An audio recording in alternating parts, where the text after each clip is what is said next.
Hello and welcome to episode 62 of Fanatical Fridays. I'm here with Mickey Baines as always. Mickey, how are you doing? This is Fanatical Fridays. We record on a Friday. I'll say, therefore, it is a Friday, but it feels like a Tuesday. Been traveling for a while. This is the first time I've traveled on back-to-back trips since before the pandemic. And anyone that communicates with me directly via email would have seen that in my out of office. I always leave some kind of cutesy out of office other than I am not here. Wait 3 days. And so this is the first time since really 2019 when I had to do back-to-back trips. Now, this one was a vacation and one was a work trip, but I got home really, really late Monday night, early morning, Tuesday morning, was home for 45 minutes, unpacked, repacked, left for an airport, and went out to a conference to speak and be a part of a panel, and got home. But it's been a fast week. Would like to go back in time and get more things done. But it is Friday, and we'll appreciate the Friday. I think many people can probably relate to that. And I think that's maybe a loose segue into, but maybe a good one into our topic today, which is ChatGPT and thinking about work and getting work done faster and more efficiently. Yes. ChatGPT has certainly, taken over the social media news cycle for sure. And it's kind of all the rave in a bunch of different categories, industries, pretty much everything. And so thinking about ChatGPT, I'd love to know your rough experience with the tool. How much have you messed around with it? Where did you maybe start? Where did you end up? Where are you today? And give us, a little sense of that and what you've maybe learned in playing around with the tool a little bit. So I have experimented several times at this point with it. Some professional stuff, some personal stuff, some blended use cases. I have it up on my computer now to help remind me what I've done with it. And I think I can give you some examples, and I think maybe a little bit later we can come back to these and talk more detail about them. But I'll give you some examples. Some of these came back with good results. Some of them did not. I asked ChatGPT to talk to me or explain to me about CRM integrations. I've asked it to write a job description. I've asked it to find 3 last-minute New York City hotels that are 5-star or above that have vacancies. Not because I stay at 5-star places. Just I was testing it to see what it has. And just today, 2 things. First one's not something I've done, but something I came across that I shared on LinkedIn, and anybody that follows me on LinkedIn would see it. Found this video, Ryan Reynolds,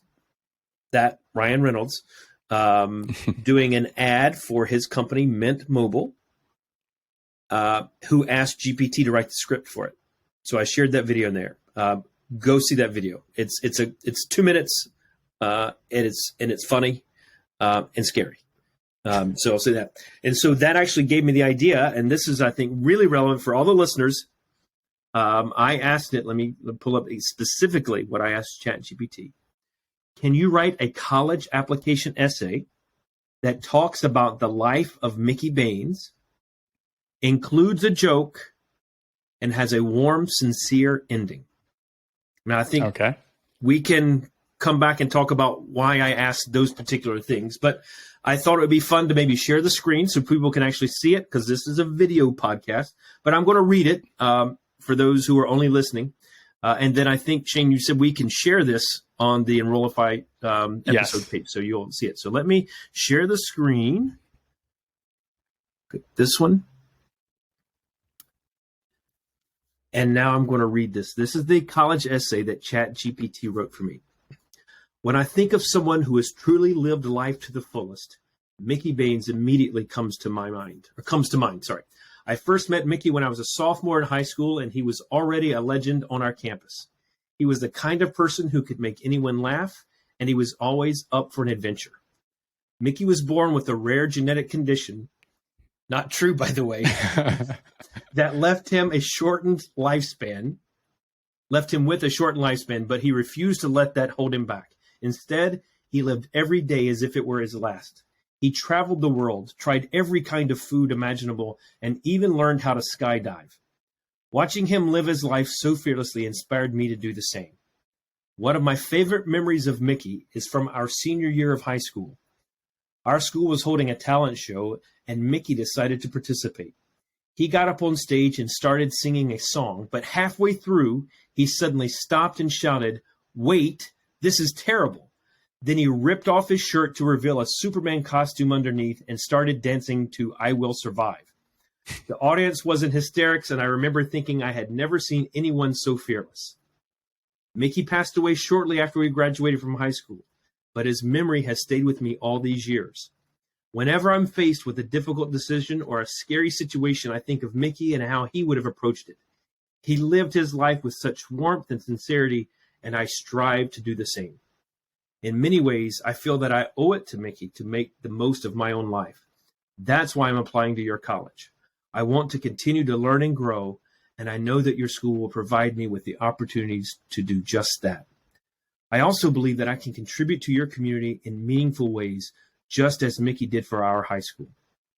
In closing, I'll leave you with one of Mickey's favorite jokes. Why did the tomato turn red? Because it saw the salad dressing. I know that Mickey would have loved to share that one with you. Thank you for considering my application, and I hope to hear from you soon. I don't know. What are your thoughts? What are your immediate thoughts when you hear that? It started off a little bit like a eulogy and then ended a little more college application-y, and obviously not the most accurate, but I think it's a good example of how much the prompt matters in kind of what you get out of it. And, it goes a little off guard and pulls in some incorrect information. So you can't just take ChatGPT as gospel. Otherwise, I don't think we'd be doing this podcast together because according to this, you have a genetic disorder and you're dead. But that's right. R.I.P. Mickey. In fact, my team, as I shared this with my team, there were a lot of good jokes and memes and gifts that were shared by them on it. And to be clear, and so I think it just made this story up. But what I will say that is accurate in this, I was in a talent show my senior year of high school. I won that show. I did not sing and I did not dance. I did an impersonation of our high school principal. But it got that part somehow correct. I've not tried every food imaginable, but I like food as well. But it was just interesting to see and wonder, did it just somehow by coincidence talk about a talent show, or did it somehow find real information about various Mickey Baines in the world and pulled that together? I will also tell you that I gave it the prompt and it generated this essay in a matter of 20 seconds, 30 seconds tops, was what it took for it. And you can see it as it's writing it out feverishly. But that was how fast it occurred. Yeah, it is. That is crazy. And I think that's one of the things, a lot of people have shared is depending on how much content is out there about you or the person you want to write on their behalf, it's much easier, right? If you're somebody who's very prolific with writing all the time, your story and your tone is out there, it's obviously way easier to kind of craft something around you.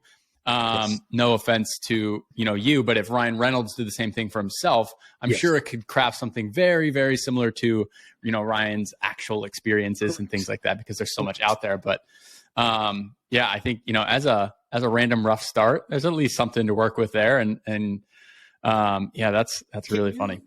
Before 2 months ago, could you have fathomed that you could go into a browser and give the prompt I'm going to stop sharing it that way I can scroll back here, but give the prompt to say, can you write a college application essay that talks about a person's name, includes a joke and a warm, sincere ending, and think that could produce that?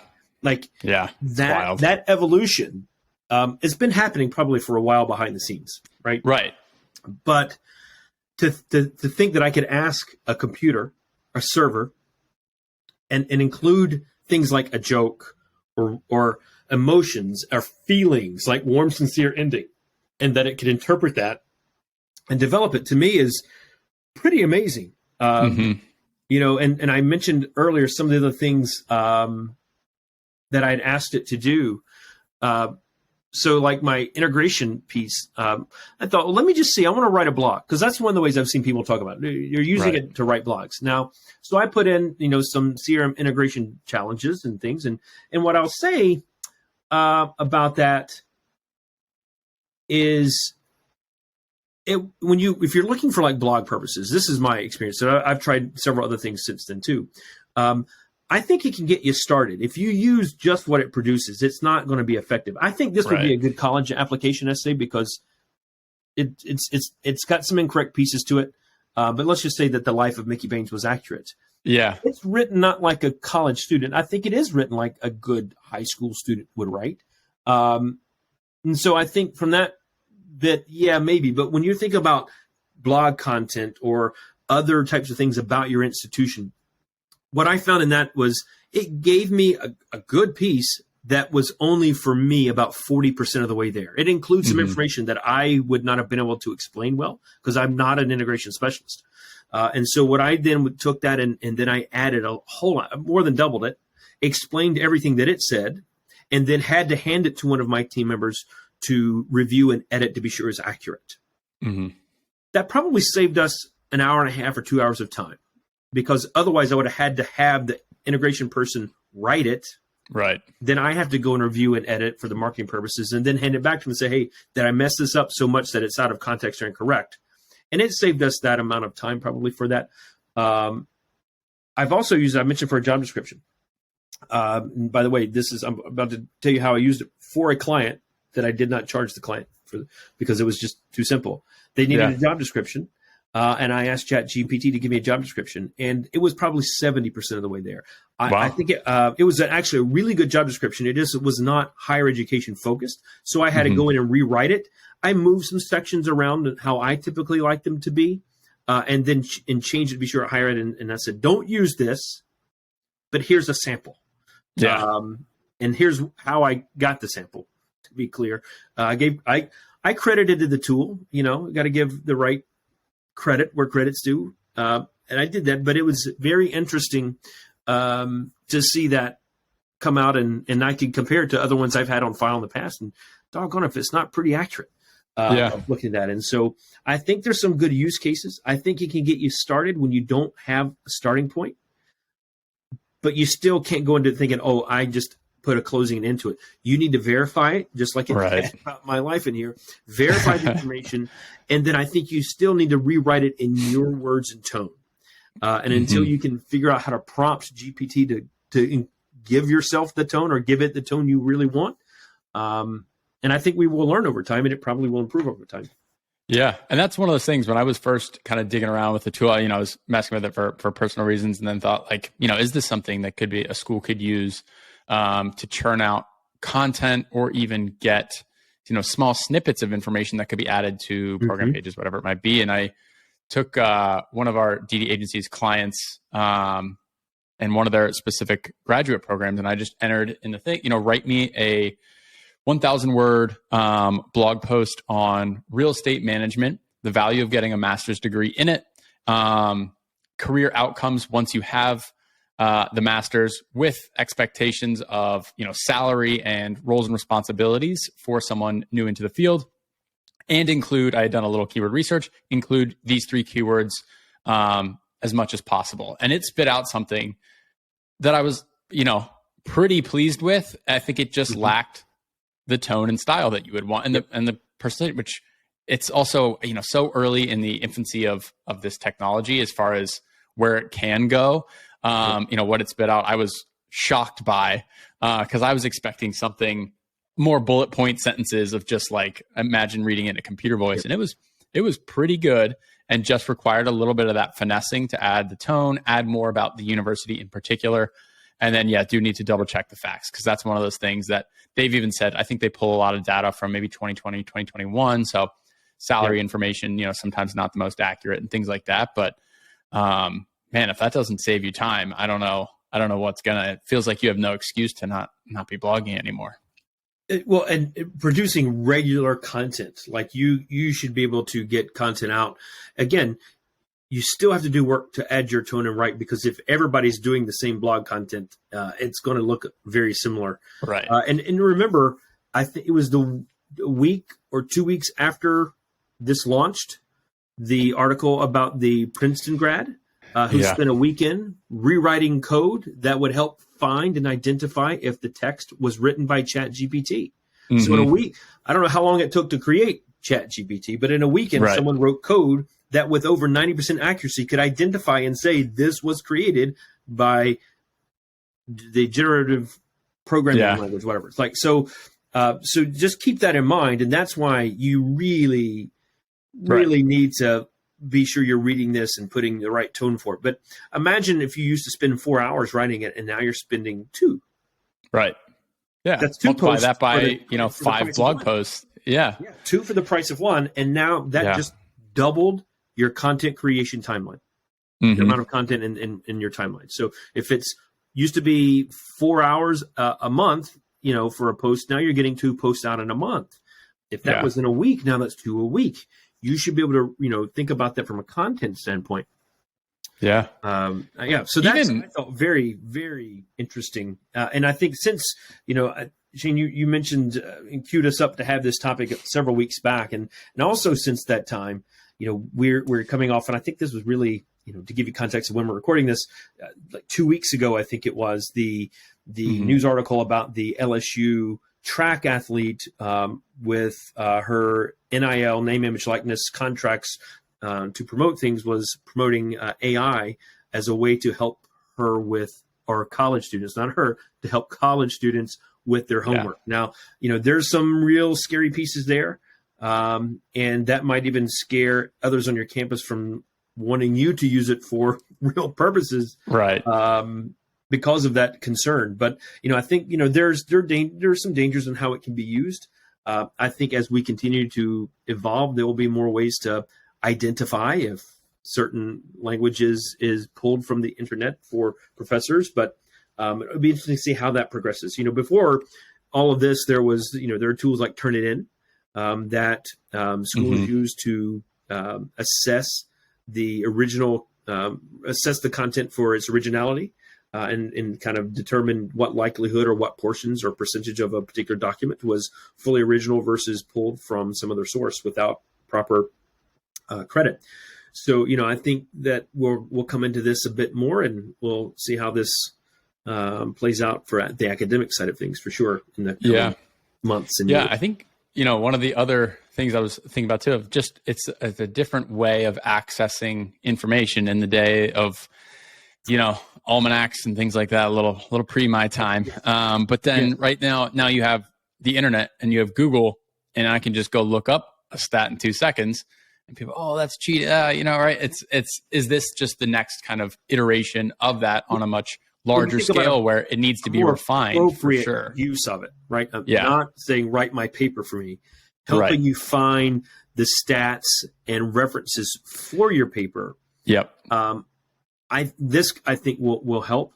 I will admit, Google was not around when I was in college. So I'm dating myself a little bit there. And because I didn't grow up as a native Google search person, I never fully learned, and I'm not always great at getting results, the exact results I want. But I've done much better with ChatGPT, and I'm not, I don't know if that's has anything to do with my age, the way I like to normally search, but but it makes me more comfortable finding some things. It makes me think about that more. Outside of this industry, I know Google's working hard behind the scenes to have their own, ChatGPT tool. Was it called Bard? I think it's called. Yep. So we'll see how that competes, because that's going to change how we search. It's absolutely going to change how we search. I do like the idea from a college student to using it more appropriately to help you find better, more references for some of the material that might be a little more challenging to find in Google. Of course, giving credit where credit's due is really important in that. Right. But and that's, very similar to, I think we went through or at least this was probably in high school, maybe for me, or at least this is when I started hearing about it, because you're writing papers more, but like using Wikipedia to, learn about World War II and then just copying and pasting a bunch of stuff in there and being like, I did my paper, right? And it's like, this is the new version of that, where it can collect a lot of the raw materials for you. It can put it in a format that you could copy and paste and submit, but you shouldn't. Here's why. Like there are layers to the complexity and the security of it now, but it's very similar. How does a workaround get put into place where it hands you basically the raw materials you need to write a paper in whatever format, and then you can go and take that, and rather than spending hours flipping through and trying to find information, you have all the information at your disposal. Now it's up to you to craft it in a way that's personal and custom to how you write, to how you think, the flow you want, etc. I know some students just want every shortcut they can get, but I think the way that this tool will be used best is kind of in that format, and reduce, again, the redundancy of content, because switching over to, an enrollment marketer's context too is writing blog content. If you enter a pretty vague, give me a blog post about why you should go pursue a degree in Virginia, right? And it's like, well, there are a bunch of other schools in Virginia. What if they use the same prompt? You guys are going to have the same exact blog post because you asked this tool to spit it out for you and you didn't customize it at all. Yep. People are going to start getting in some trouble for that. So I think that's one thing to think about. Very much. And it's the same thing. You look, if you want your students to use this appropriately, we should be using it appropriately. And again, and asking it a prompt, letting it produce a post, and then just copying and pasting it, that is not you writing. Right. Right. And so, yes, we use it to start something, but then you have to really go through and spend time to edit and make it your own, because, you will have duplicated content on the web if you don't do that. That is, it's going to happen. You don't want to be those that are found having that duplicated content. So it is really important here that you think about the prompts, adding specificity to it, and then confirming, fact checking, and adding your right tone and message to it. This is not replacing all the time. It might shorten your time, but it is definitely a tool that can support the work. It just should not be replacing. Yeah. So thinking about maybe a couple other ways that, people in marketing, enrollment, admissions, anybody can really use this. What are some other examples? I think one of the things that come to mind for me is like, and I tested this out internally, was with subject lines for emails and for marketing, and just thinking, give me a catchy subject line that's, 10 words long, that invites somebody to an open house, and kind of just getting it to spit out a couple things. Again, some are good, some are terrible. But it gives you options, and at least it's a starting point where you may not even use any of those 10, but you might take them and, all right, let me finesse this one together a little bit more. This sounds better. I'm going to run with this, where there's a little more, again, not long form content, but you're using it for quicker, more digestible content to help you get started there. Any other thoughts on ways that, people in education can use this to really help at really any point, in a student life cycle, from marketing to admissions to even student success? So I think there are several things that we can do. I like your idea for the subject lines. I think you can probably use it in other ways, like what are the right keywords? Yeah. If I'm looking for factual information to include in a post, what is the job placement rate of students graduating with a degree in insert degree? And by the way, keep in mind, this is not you ask it one question, it gives an answer. You can have follow-up questions behind it, and it goes deeper. And so in that's where it might be, you follow the question, where did you find this information? To get some links and sources for verification. But finding that type of information that you might have. And again, that might be even in a snippet of something, but it's also then to give you some of that. You can also ask it for imagery. So when you're thinking about that, if you're looking for a very specific image that you're trying to have to visualize something, you can go into some detail there and ask for imagery. Now, again, you got to find the source and give credit.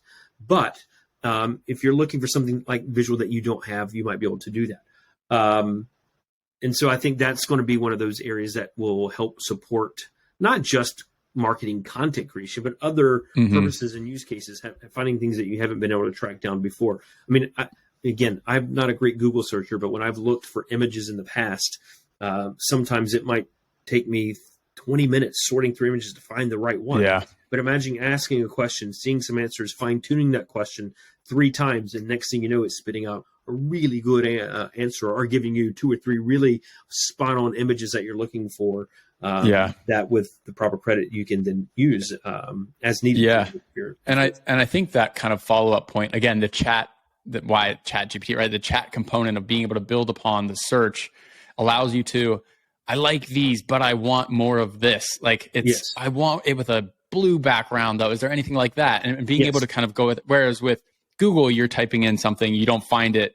You can add some words onto the end of your search, but that's still like, you can't be entering 2 paragraphs and you can't enter a follow-up to that search. And this allows you to kind of really go through more of an iterative process to your search rather than just a one and done.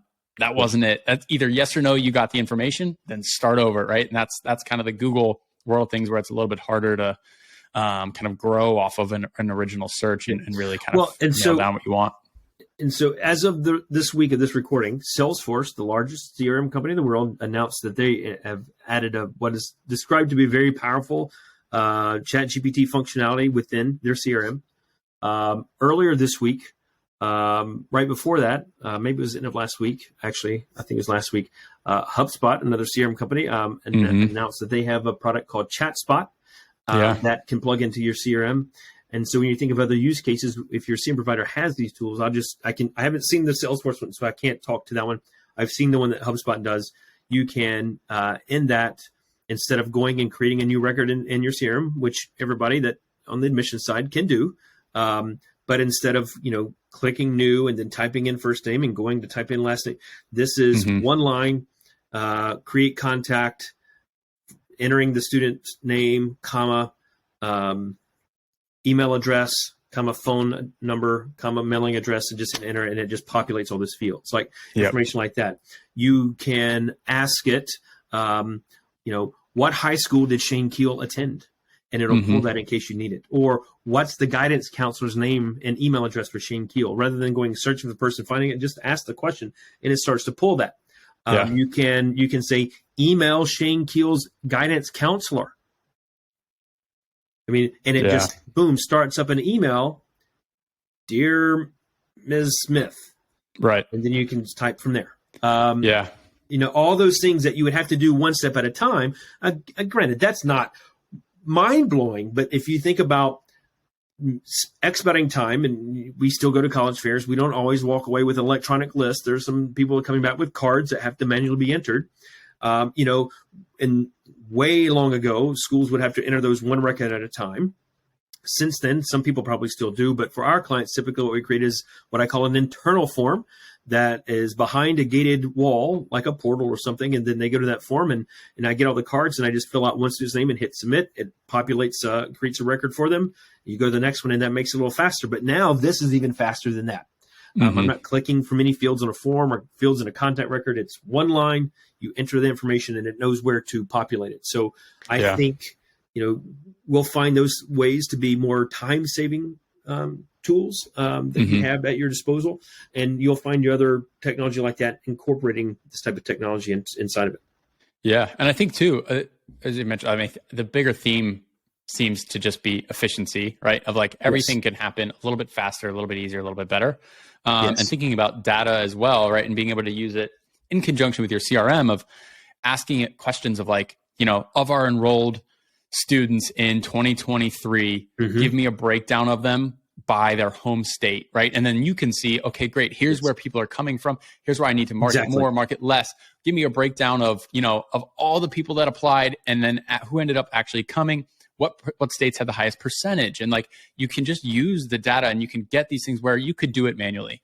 Nobody has the time or wants to go play in Excel for 4 hours to find that data.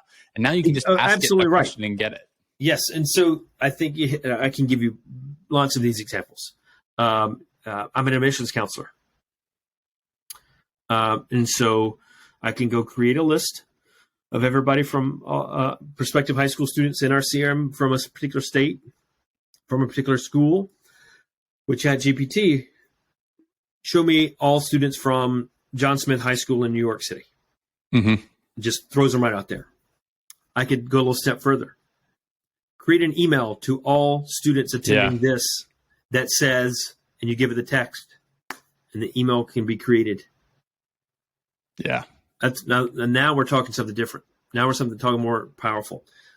Show me how many students from John Smith High School, New York City, enrolled fall 2021, or what percentage of students inquired and then applied and then enrolled from John C. Smith High School. Like, I don't know that all those GPT systems inside the CRMs that are being created right now for version 1.0, maybe 0.5 version. Like, I don't know what all will have that capability, but that's where it's going to go. Right. And so when we think about all the reports and think about this, regardless of the CRM that you use, and I'll say Slate for right now, but configurable joins, that's the big term when you're doing complex reporting, pulling data from all the different objects. They call it configurable joins. But think of how much effort has to go into learning that way to build your reports. Right. And just think of the future at some point when you have GPT out there that will let you just ask the question and it does all the work behind the scenes for you. Right. It learns what tables and objects those types of data points will be, and it knows how to configure and join them together in the right way to give you that information. Yeah. Now we're talking, hours of some staff's lives spent daily, weekly, monthly, trying to build these reports, update reports, pulling data into spreadsheets.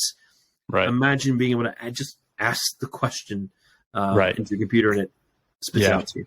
Yeah, all that data collection time then just goes right back into, the focus on increasing those numbers rather than let's gather all the numbers, let's make sure they're accurate, let's do all these things, and just eliminating that creates so much efficiency for your marketing team, your admissions team, kind of everybody, which is just wild to think about. I think the big thing, so that you don't end up like Mickey with Google, is get on the train now, start figuring out how you can use it in, the 1.0, so that when it goes to 2.0, you're not having to catch up on a year's worth of stuff for, 6 months worth of stuff. And you can really kind of continue to grow with the tool so that you have a really good understanding, because if it grows, and it seems like it's growing, very quickly. And I was reading something the other day, I think there's 500 startups with generative AI kind of in their main description in the last 6 months, which is just insane. Right. And so, everything and time and energy is going towards this, and making sure that you understand it so that you can continue to leverage it, because it is only going to save you time. And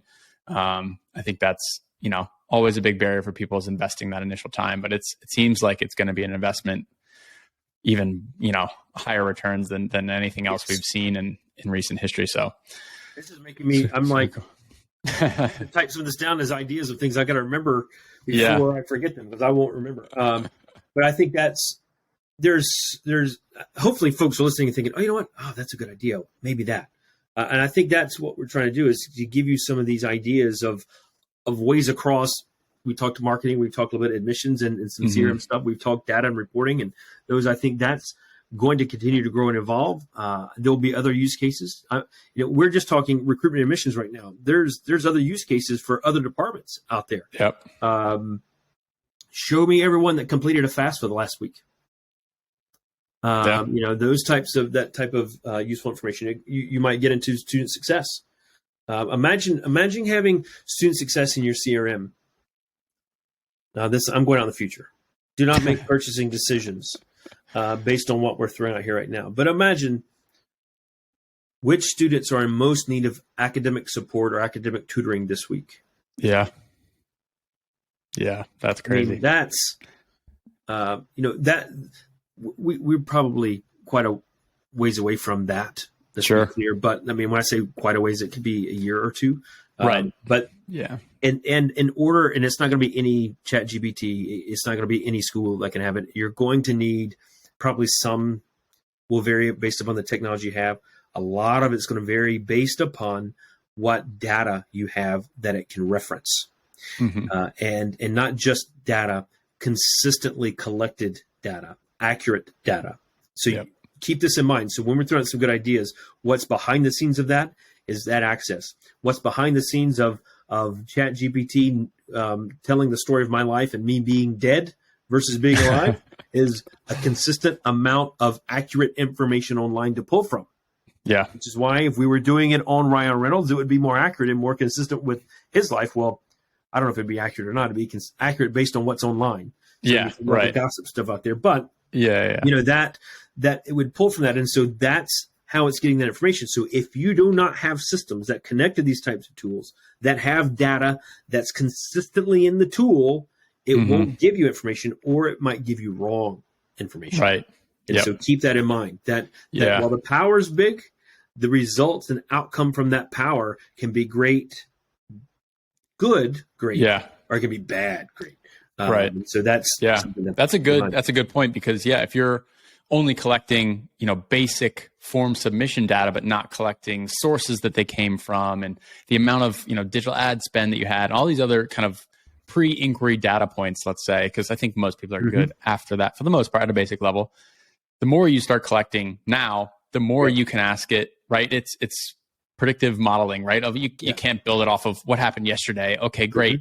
We got 10 leads yesterday. That means we're going to get 10 leads every day. That's not how it works, right? And so, but if you have 3 years of really good data, you start collecting all that data now, that's more that you can just throw into a system and kind of give it a hey, help build us an enrollment marketing plan for the year.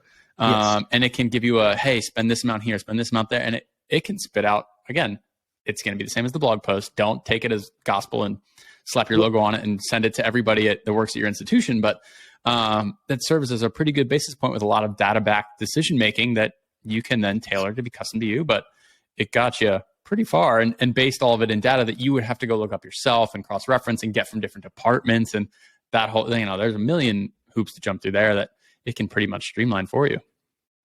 I think if you can start thinking and considering now, if you have a CRM that has this functionality coming soon, or you're going to have it, if you start thinking about the things that you want it to be able to do, when you go into that configuration component to that, it can help drive and ensure that it's doing those types of things. So another idea just came to my mind. I got a pretty good thing in the mail this week.